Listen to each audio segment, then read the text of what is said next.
शिंदे साहेबांचा शिवसेना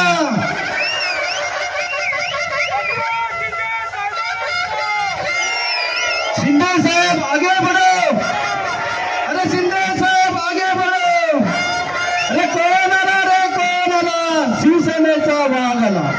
छत्रपती शिवाजी महाराज की जय भवानी। हा रस्ता जो जिथे सभा आहे डॉक्टर बालाजी किनीकर यांच्या प्रचाराची, हा रस्ता नव्हता, नवीन रस्ता झाला। हा रस्ता नवीन तयार केला। एवढे प्रशस्त रस्ते या अंबरनाथ मध्ये तयार झाले। आता कतोरे साहेबांची आणि बदलापूर आणि अंबरनाथची कॉम्पिटिशन लागली आहे। खरं आहे, कॉम्पिटिशन पाहिजे, पण कशात? कामामध्ये, विकासामध्ये, लोकांना देण्यात येणाऱ्या सुविधांमध्ये स्पर्धा पाहिजे। आणि स्पर्धा प्रत्येक शहरामध्ये लागली पाहिजे। प्रत्येक शहर सुधारलं पाहिजे, पुढे गेलं पाहिजे, विकास झाला पाहिजे आणि त्या शहरातल्या नागरिकांना सोयी सुविधा मिळाल्या पाहिजे। खरं म्हणजे ही अंबरनाथची शिव मंदिराची भूमी ही पावन भूमी आहे। खऱ्या अर्थाने अंबरनाथ आता फास्ट डेव्हलप होत आहे आणि या डेव्हलपमेंट होत आहे ना, अंबरनाथचा विकास होतोय। आता तिथं अंबरनाथ शिव मंदिर फेस्टिवल खासदार डॉक्टर श्रीकांत शिंदे यांनी सुरू केला। आता शिव मंदिर फेस्टिवलमुळे आता अंबरनाथ अगदी राज्यात नाही तर देशामध्ये अंबरनाथ ओळखू लागले। देशाच्या नकाशावर अंबरनाथला एक ओळख निर्माण झाली। एक आंतरराष्ट्रीय दर्जाचे कलाकार या ठिकाणी येऊ लागले। खरं म्हणजे ही ओळख जी आहे, मोठ्या शहरांमध्ये मोठे कार्यक्रम होतात, परंतु अंबरनाथ सारख्या छोट्या शहरामध्ये आता हे मोठे कार्यक्रम होऊ लागले। कला जोपासली जाऊ लागली। आपले सण उत्सव, आपली परंपरा पुढे नेण्याचं काम या ठिकाणी होऊ लागलं। आणि म्हणून मी खास करून आपले खासदार डॉक्टर श्रीकांत शिंदे यांचं मनापासून अभिनंदन करतो आणि डॉक्टर बालाजी किनीकर आमदार यांचं देखील अभिनंदन करतो की गेल्या 5 वर्षात, गेल्या 15 वर्षात या ठिकाणी विकासाची गंगा आपण आणली। आणि म्हणून आज आपण पाहतोय की या ठाणे जिल्ह्यामध्ये विकासाला पैसे कमी पडू दिले नाही। कारण ठाण्याचा मुख्यमंत्री असल्यानंतर आपल्या ठाण्याला वंचित कसं ठेवता येईल। आणि म्हणून या अंबरनाथमध्ये, या ठाणे कल्याण लोकसभेमध्ये किती निधी आला असेल बालाजी?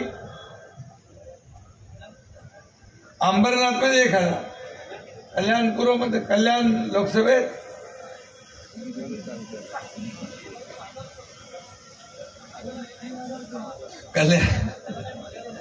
अंबरनाथ मतदारसंघामध्ये 1000 कोटी निधी या ठिकाणी बालाजी किनीकर यांनी आणला।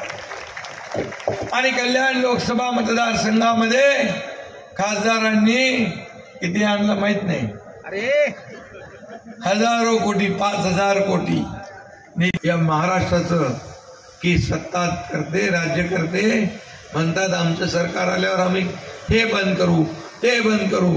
आणि मागच्या 2.5 वर्षात या ठिकाणी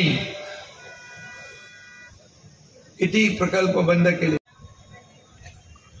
समृद्धी highway, Nagpur Mumbai, coastal Mumbai, Atal Setu, metro, car shed, जलयुक्त शिवार, पाण्याच्या योजना, सगळं बंद। त्याला स्टे दिला, स्पीड ब्रेकर टाकला। कशासाठी? अहंकारापोटी, आपल्या इगो पोटी। राज्यकर्त्यांनी कधी अहंकार बाळगायचा नसतो, इगो बाजूला ठेवायचा असतो आणि आपल्या राज्याच्या विकासासाठी आपली सगळी भावना बाजूला ठेवून या ठिकाणी लोकांसाठी काम करायचं असतं। केंद्र आणि राज्य दोघांचा मिलाप पाहिजे. अनेक वर्ष तर केंद्राशी भांडण्यामध्ये गेले. केंद्राकडून मदत मागणं त्यांना कमीपणाचं वाटू लागलं. अहंकारी भाषा राज्यकर्त्यांची होती. खरं म्हणजे अहंकार माणसाला घेऊन बुडतो, अहंकार बुडवतो. रावणाची लंका देखील अहंकारामुळे खाक झाली. आणि म्हणून सामोपचाराचं राजकारण कधी केलं पाहिजे. आणि आपल्या राज्यासाठी आपण केंद्राकडे ज्या योजना आम्ही सरकारमध्ये आलो, खरं म्हणजे आम्ही सरकार का बनवलं आपल्याला माहित आहे की पूर्वीच्या सरकारमध्ये सगळ्या कामामध्ये खोडा, सगळ्या कामामध्ये स्टॉपवर ब्रेकर, स्पीड ब्रेकर सगळं टाकत होते. आणि बाळासाहेबांचे विचार सोडले. या महाराष्ट्रातल्या जनतेच्या मनातलं सरकार नाही आणलं. अनैसर्गिक युत्या केल्या, आघाड्या केल्या आणि या महाराष्ट्रातल्या जनतेच्या पाठीत खंजीर खुपसला. आणि म्हणून शिवसेना काँग्रेसच्या दावणीला बांधली, धनुष्यबाण काँग्रेसच्या दावणीला बांधला. आणि म्हणून आम्हाला धाडस करावं लागलं, हिंमत करावी लागली. आणि मग या एकनाथ शिंदेने उठाव केला आणि सरकार पलटवून टाकलं. विकास विरोधी सरकार बदलून टाकलं. बालाजी किनीकर माझ्या सोबत एक नगरसेवक किंवा एक सरपंच